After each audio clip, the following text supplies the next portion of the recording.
Doubts to Passion, My Journey to Make a Difference. Hi, my name is Saiko. So let me start by asking you a question. Have you ever been asked, what is your passion? Maybe by a family member, a teacher, or even a friend. For me, it was often my parents who asked. And I never knew what my passion was or what I truly liked to do.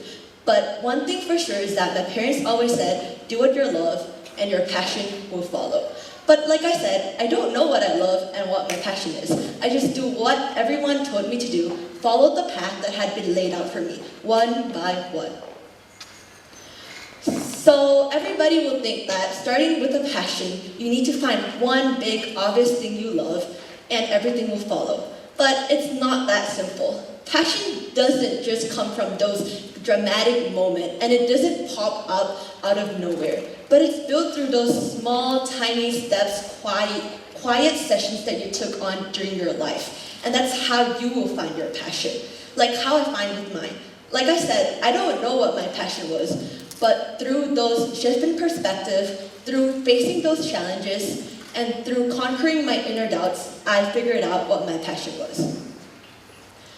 As when I was a kid, I always knew that I have to learn the piano. It's not because I love the piano or I enjoy doing it, but it's because my aunt was a piano teacher and that's what my parents wanted me to do. And I always feel like I never liked playing it. I only waked up saying when my parents say, don't forget to practice. I just sit down at the piano, start practicing.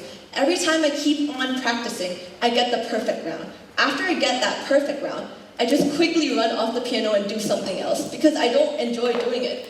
However, one day when I realized that my aunt was diagnosed with cancer, everything has changed. The challenge that I faced turned on into a different shape. It builds into a different way.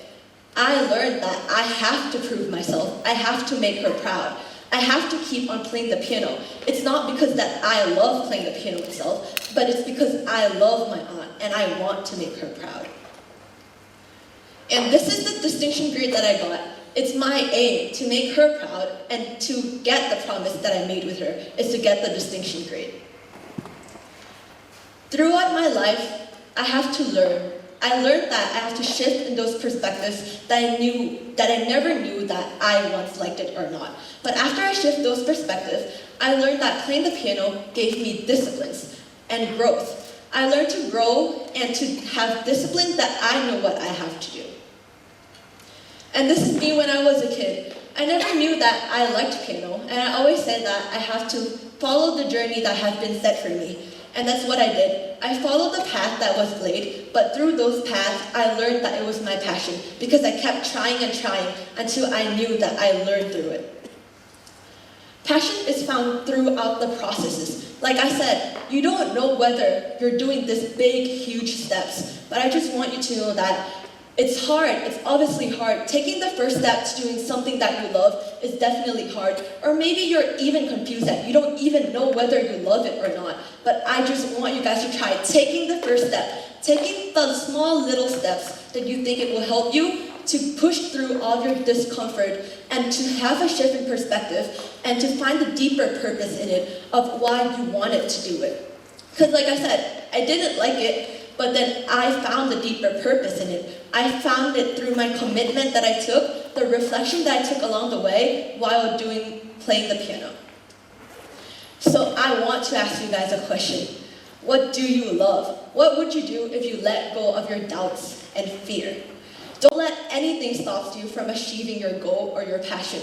I want you guys to take a step, maybe even a small, tiny step. But every achievement that you get, every action that you do, and every growth that you get along the way, trust me and believe me that it will truly bring you to the true path of what your passion relies on. And like I said, when I was a kid, the best that I can do was to help my aunt by driving myself, pushing myself to get a distinction grade, to make her proud, to honor her dreams of becoming a piano teacher.